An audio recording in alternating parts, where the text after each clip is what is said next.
Holidays-nale, adu namma GT Holidays da. GT Holidays, South India's #1 travel brand. You know you are special when you're with GT Holidays.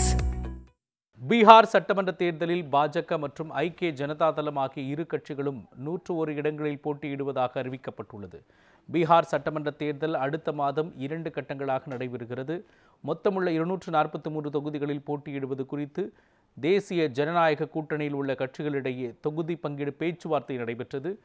இந்நிலையில் பாஜக மற்றும் ஐக்கிய ஜனதா தளம் ஆகிய இரு கட்சிகளும் தலா 101 இடங்களில் போட்டியிடுவதாக அறிவிக்கப்பட்டுள்ளது. மீதமுள்ள தொகுதிகளில் லோக் ஜனசக்தி கட்சி 29 இடங்களிலும், ராஷ்டிரிய லோக் மோர்ச்சா மற்றும் ஹிந்துஸ்தானி அவாம் மோர்ச்சா ஆகிய கட்சிகள் 6 தொகுதிகளிலும் போட்டியிட உள்ளதாக அறிவிக்கப்பட்டுள்ளது.